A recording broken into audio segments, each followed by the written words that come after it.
Survei yang terbaik itu nanti pada tanggal 14 Februari, di saat rakyat menunjukkan sikap secara rahasia. Kita menghormati mereka-mereka yang memang mata pencahariannya menyadakan survei, itu bagian dari usaha mereka mencari nafkah, itu kita hormati, tapi kita terus berjuang untuk bisa mendorong adanya perubahan untuk keadilan di Indonesia. Jadi gini Pak Anies, kalau nunggu 14 Februari itu bukan lagi survei namanya, tapi quick count dan real count. Justru di tanggal 14 Februari yang namanya survei, lembaga survei itu sudah tidak berlaku lagi Pak. Kenapa? Karena ada real count yang dilakukan oleh KPU. Dan saya kira orang yang pernah sekolah di luar negeri seperti Bapak dan pernah sekolah sampai S3, tanpa saya kasih tahu pastinya tahu lah ya bagaimana cara lembaga survei bekerja.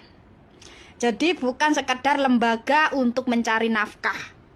Dan saya juga yakin orang-orang yang bekerja di lembaga survei itu bukan orang yang sembarangan, tapi juga orang yang berakademisi tinggi juga setara dengan Pak Anies.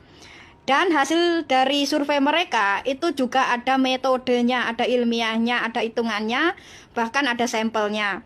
Jadi saya kira nggak etis lah orang yang berakademisi tinggi seperti Pak Anies yang sekolah sampai Amerika, bergelar doktor S3 malah mendowngrade alias merendahkan para lembaga survei hanya karena hasil survei mereka tidak pernah menempatkan nama Bapak di urutan nomor 1.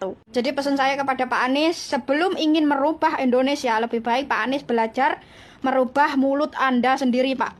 Jangan jahat-jahat banget Pak. Hanya karena profesi lembaga orang tidak menguntungkan Bapak, mulut Bapak merendahkan lembaga mereka sebagai lembaga untuk mencari nafkah. Padahal sejatinya setiap dari kita itu sama-sama orang yang mencari nafkah Pak. Termasuk Pak Anies yang sekarang mencalonkan diri sebagai capres. Secara tidak langsung Bapak juga mencari nafkah sebagai presiden. Jadi sebelum Bapak bicara perubahan dan keadilan, Bapak belajar berkaca dan merubah diri Bapak sendiri. Karena keadilan tidak hadir dari mulut yang jahat.